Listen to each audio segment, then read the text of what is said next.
حضور علیہ السلام نے فرمایا اگر میں علم کا شہر ہوں تو پھر علی دروازہ ہے، علی باب علم کے، شہر علم کے باب علی ہے۔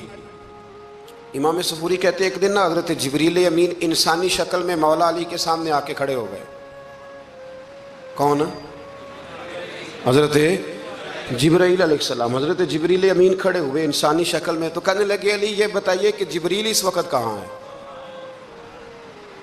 انسانی شکل میں، اور مولا علی سے پوچھتے ہیں۔ تو کچھ جو آج کل ہمارے شاگرد حضرات پڑھ جاتے ہیں نا، تو وہ ذرا جلدی کرتے ہیں جواب دینے میں۔ بڑوں کو جب جواب بھی دینا بزرگوں کو، تو جواب میں بھی آداب کا خیال ہونا چاہیے۔ اگر آپ کو سوال آتا بھی ہو تو پھر بھی اس میں آداب کا خیال آپ رکھیں گے۔ آپ فٹافٹ نہیں کہہ دیں گے کہ جناب یہ اس کا جواب ہے، یہ معنی ہے، فوراً نہیں آپ کہہ دیں گے، آپ اس میں بھی آداب کا خیال کریں گے۔ حضرت جبریل امین نے جب کہا نا کہ بتائیے جبریل کہاں ہے، تو حضرت علی فوراً بھی کہہ سکتے تھے آپ ہی تو ہیں جبریل، یہ فٹافٹ کہہ سکتے تھے، اسی وقت ساری بات ختم ہو جاتی۔ لیکن بزرگوں سے بات کرنے کے کچھ آداب ہوتے ہیں، کچھ طور طریقے ہوتے ہیں جو اللہ ماشاءاللہ آج کل لوگوں میں نظر نہیں آتے۔ کچھ طور طریقے ہیں، کچھ سلیقے ہیں، کچھ جو ہیں وہ اس کے خاص نقطہ نظر ہے، اس کو سمجھنا چاہیے۔ حضرت مولا علی شیر خدا رضی اللہ تعالیٰ عنہ سے جب پوچھا نا کہ جبریل امین کہاں ہیں اس وقت، تو حضرت علی نے پہلے اوپر دیکھا، پھر نیچے دیکھا، پھر دائیں دیکھا، پھر بائیں دیکھا، پھر آگے دیکھا، پھر پیچھے دیکھا۔ جواب فٹافٹ تیار تھا کہ آپ ہی تو ہیں، لیکن ایسے جواب نہیں دیا۔ فرمانے لگے جناب نہ تو اس وقت حضرت جبریل مشرق میں ہیں، نہ مغرب میں ہیں، نہ شمال میں ہیں، نہ جنوب میں ہیں، نہ 7 زمینوں میں ہیں، نہ آسمانوں میں ہیں۔ پھر بھی یہ نہیں کہا کہ آپ جبریل ہیں۔ فرمانے لگے بھئی زمینوں آسمانوں مشارق مغارب میں تو کوئی نہیں، تو یا آپ جبریل ہیں یا میں جبریل ہوں، دونوں میں سے ایک ہے۔ تو حضرت جبریل امین مسکرائے، فرمانے لگے نہیں آپ تو علی ہیں، جبریل تو میں ہی ہوں، آپ علی۔ لیکن نا بہت سارے لوگ سوال کا جواب دیتے ہیں پر وہ آداب کو ملحوظ خاطر نہیں رکھتے۔ نبی پاک علیہ السلام نے ایک دن نماز 4 رکعتوں کی تھی، تو حضور نے 2 پہ سلام پھیر دیا، تو صحابہ سے پوچھا میں نے کتنی پڑھی ہے؟ تو عرض کرنے لگے یا رسول اللہ زیادہ پتہ تو آپ کو ہی ہے، پر ہمیں لگتا ہے کہ آپ نے 2 پڑھائی ہیں۔ یہاں ایسے کرتا ہے کوئی؟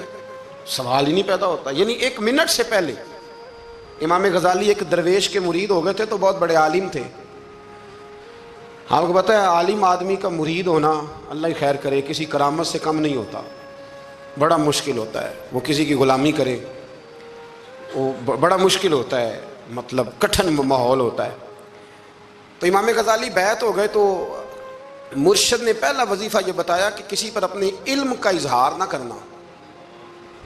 ہاں، اپنے علم کا اظہار، آپ اس کو آسان وظیفہ سمجھتے ہیں؟ یعنی علم ہو بھی تو بندہ اظہار نہ کرے، بد ہضمی ہو جاتی ہے، تو بد ہضمی ہو جاتی ہے، نیند نہیں آتی۔ 2-4 لفظ جو بندہ پڑھ کے آتا ہے نا، اس کو تو نیند نہیں آتی کہ میں پڑھا لکھا ہوں تو میں بتاؤں نا۔ تو حضرت علی شیر خدا کرم اللہ تعالیٰ وجہ الکریم کے وہ آداب سے مجھے یہ بات یاد آئی کہ امام غزالی کے شیخ نے کہا علم کا اظہار نہ کرنا یہ پہلا وظیفہ ہے۔ شیخ شہاب الدین سہروردی کہتے ہیں مجھے میرے ماموں حضور غوث پاک کے پاس لے گئے تھے، تو جاتے ہوئے میرے رستے میں خیال آ رہا تھا میں الحمدللہ خود پڑھا لکھا ہوں، کہ جب انہوں نے جا کے پیش کیا نا غوث پاک کی بارگاہ میں کچھ دیں، تو حضور غوث اعظم فرمانے لگے بھرے ہوئے پیالے میں کیا ڈالوں، پہلے ہی فل ہے، کوئی گنجائش ہی نہیں۔ تو فرماتے ہیں پھر میں اگلی دفعہ گیا تو غرور علم کو توڑ کے گیا، تو پھر میں غوث اعظم کی بارگاہ میں بیٹھا تو اللہ تبارک و تعالیٰ نے پھر مجھے جھولی بھر کے خیرات عطا فرمائی۔ یاد رکھ۔ تو کہتے ہیں انہوں نے کہا کہ اظہار نہیں کرنا علم کا۔ تو بس ایک دن بیٹھے بیٹھے نا ایک بندہ مسئلہ پوچھنے آیا، انہوں نے بزرگوں سے مسئلہ پوچھا، میرے مرشد سے۔ امام غزالی کہتے ہیں میرے پیر سے مسئلہ پوچھا، تو وہ کہنے لگے بھئی مجھے نہیں اس سوال کا جواب آتا۔ حضرت صاحب نے کہہ دیا مجھے نہیں آتا۔ کہتے میں قریب تھا، میں نے اس بندے کو بلایا، میں نے کہا مجھے آتا ہے جواب، میں بتاؤں؟ تو کہتے ہیں شیخ فرمانے لگے غزالی تیرا کیا خیال ہے مجھے نہیں تھا جواب آتا؟ یہ تو تجھے آزمانے کے لیے انکار، تیری ابھی میں نہیں نہ گئی تو کوئی نہیں میاں، پھر ابھی تو رستے میں ہی رہے گا۔ فٹافٹ لوگ کہتے ہیں ہم ایسی لاکھوں کتابیں قابل ضبطی سمجھتے ہیں جن کو پڑھ کے بیٹے باپ کو خبتی سمجھتے ہیں۔ ایک بات یہ کہ ان سے محبت کرنی ہے، دوسری بات یہ کہ ان کی سیرت، پہلی بات زندگی میں ادب بڑا کیا مولا علی شیر خدا نے، بڑا ادب کیا۔ حضرت علی کہتے ہیں میں نے نبی پاک سے ایک سوال پوچھنا تھا تو میں نے 14 دن انتظار کیا، یعنی سوال جو ذہن میں آ جائے تو نمبر پاس ہوتا ہے، تو 14 منٹ انتظار ہوتا ہے، میں نے تو گھنٹے کا ہی نہیں، یعنی 14 منٹ بھی بندے انتظار، سوال ہی پیدا نہیں ہوتا. اور اگر پیر صاحب فون نہ ریسیو کریں تو وہ متکبر ہے، اگر وہ فون نہ اٹھائیں تو پھر یہ ہے کہ اب دین کی بات کس سے پوچھیں جی ہم، پھر ہمارے پاس فلسفہ ہے. کہتے میں نے 14 دن انتظار کیا. کیا؟ مولا علی فرماتے میرے دل میں خیال تھا کہ کوئی اور آ جائے اور جو میں بات پوچھنا چاہتا ہوں وہ نبی پاک سے پوچھ لے، وہ حضور سے پوچھ لے تو میرا بھی چلو معاملہ بن جائے گا. اب ان سے زیادہ کو بے تکلف تو نہیں تھا نا نبی پاک کی بارگاہ میں، جھٹ پوچھ سکتے تھے. 14 دن، کہتے 14 دن کے بعد بندہ آیا، وہی سوال پوچھا جو میں نے پوچھنا تھا. تو کہتے ہیں حضور جواب اسے دے رہے تھے اور دیکھ میری طرف رہے تھے، جواب اسے دے رہے تھے اور توجہ حضور کی میری جانب. ایک ان کی زندگی میں ادب بڑا ہے. دوسری بات یہ کہ گہرا علم ہے مولا علی کا. ہمارے ہاں لوگوں کے پاس علم ہوتا ہے، اللہ ماشاء اللہ بڑے بڑے اچھے علماء ہیں، لیکن بعض جگہ پہ علم بڑا سطحی سا ہے، سطحی سا. یعنی ساری زندگی جس بندے نے علم پڑھا ہے وہ گہرائی تک نہیں اترا، یعنی اس پر عمل نہیں کر سکا. تو اگر میرا علم مجھے نفع نہیں دے رہا تو میرا علم کسی کو کیا نفع دے گا. حضرت علی کا علم گہرا تھا، سیانہ علم تھا، گہرائی والی بات کرتے تھے، بڑی سوچ سمجھ کے فیصلہ کرتے تھے اور بڑے زیرک تھے، دانا آدمی تھے حضرت مولا علی شیر خدا رضی اللہ. اور آپ کا فہم و فراست نرالا تھا. ایک شخص نے کہا جی میں نے ترس کھا کے ایک عورت سے شادی کیا، وہ بوڑھی تھی، ترس کھا کے نکاح کیا. میں جوان، وہ بوڑھی ہے، پر میں قریب جاتا ہوں تو مجھے پتہ نہیں کیا ہوتا ہے. وہ بڑی جگہ پہ گیا ہوں پر میرا مسئلہ نہیں حل ہوتا، حالانکہ وہ لاوارث تھی اور شادی نہیں اس کی ہو سکی. تو حضرت علی شیر خدا فرمانے لگے بی بی کو میرے پاس لا، عورت کو لا.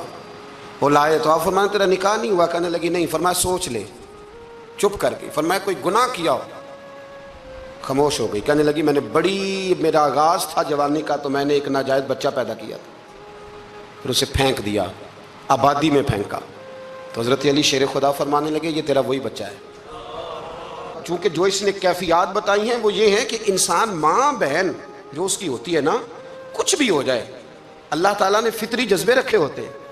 تو وہ کوئی حیوان ہو تو بات الگ ہے، اگر انسان ہو تو وہ مطلب انسان ماں کے سینے سے لگ بھی جائے تو اس سے شفقت کا رنگ تو نظر آتا ہے، لیکن اس کے اندر وہ جذبات پیدا ہو سکتے نہیں. بیٹی سینے سے لگ جائے تو وہ والے جذبات اس میں آ. تو حضرت علی شیر خدا کا علم بڑا باریک.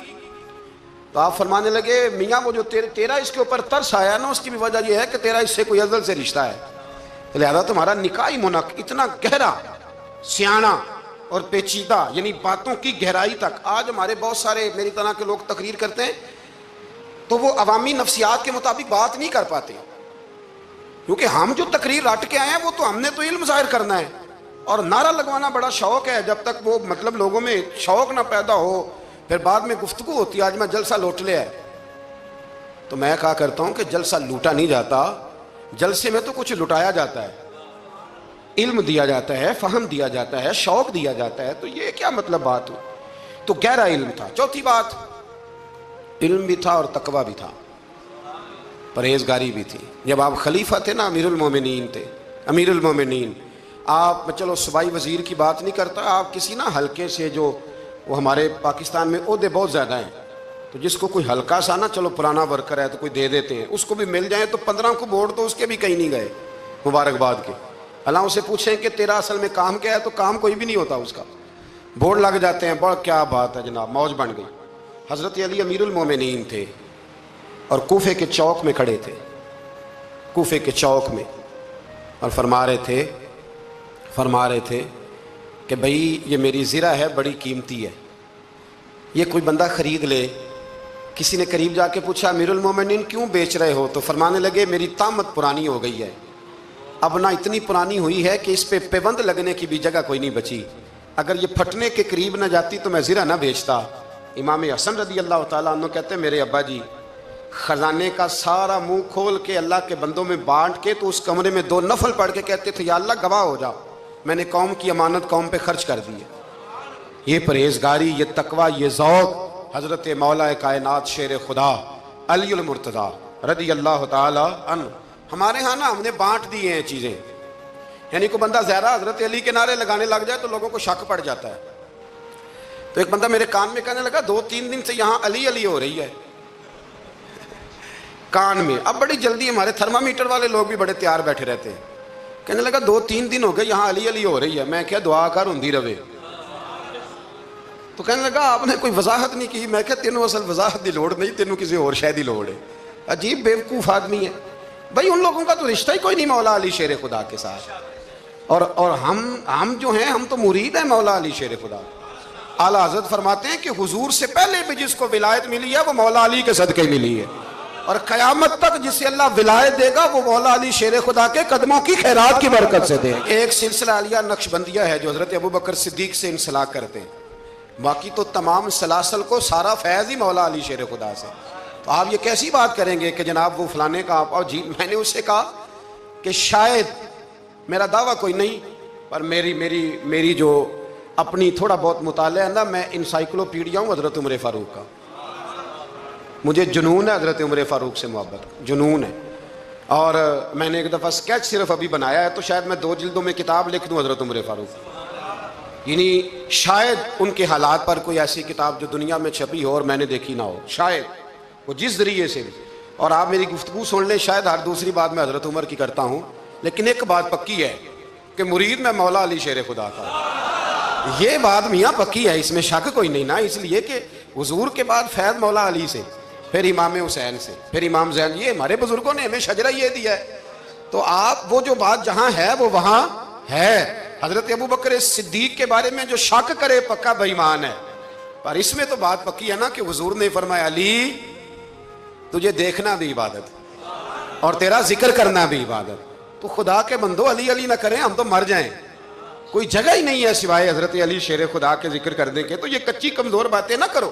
یہ کوئی عجیب بات ہے کہ جی وہ اگر علی علی زیادہ کیا تو کوئی فلانے طبقے سے تو نہیں. تو یہ ایسی کمزور بات آپ کیوں کرتے ہیں میاں؟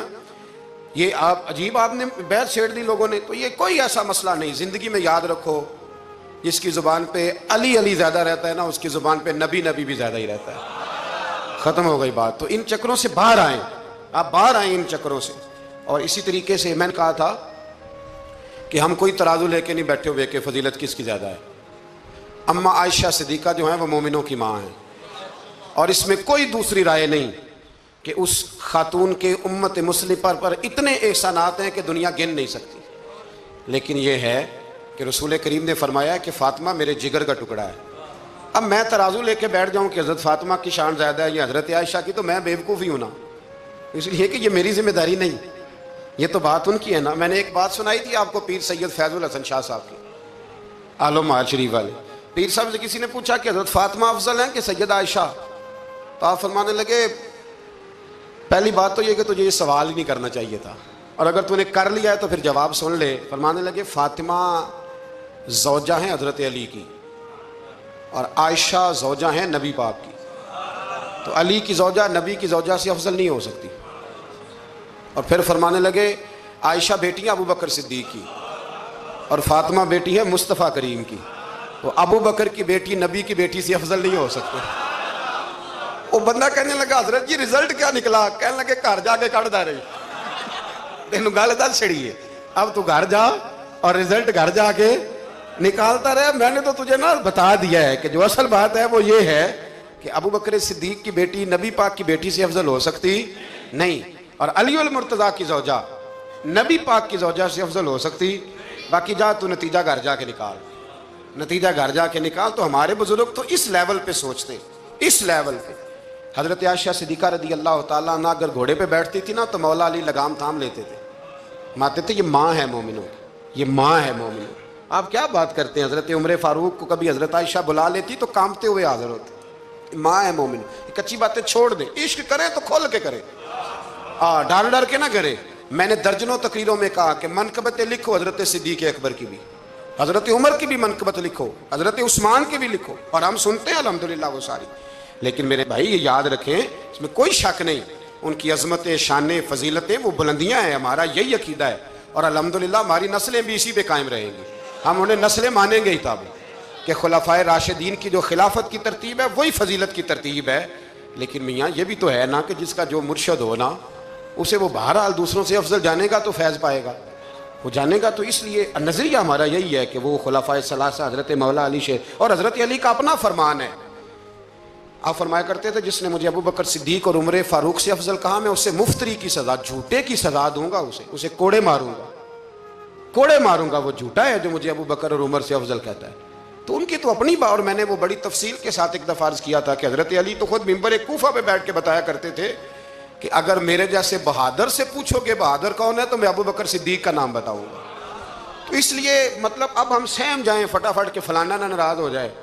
تو بھئی جب ہم درجنوں جمعے حضرت صدیق اکبر پہ پڑھاتے ہیں اس وقت تو نہیں نا کسی کو ٹینشن ہوتی. جب حضرت عمر پہ پڑھاتے ہیں حضرت عثمان پہ تو ویسے بھی بندوں کو جواب دینے کا اگر انسان مزاج بنا لے تو کس کس کو مطمئن کرے گا. یہ تو 4 ادھر نکل جاتے ہیں تو 15 ادھر نکل جاتے ہیں. آپ ذہن اللہ رسول کو جواب دینے کا بنائیں, اس میں آسانی ہوگی. اللہ ہمیں سمجھنے کی توفیق دے.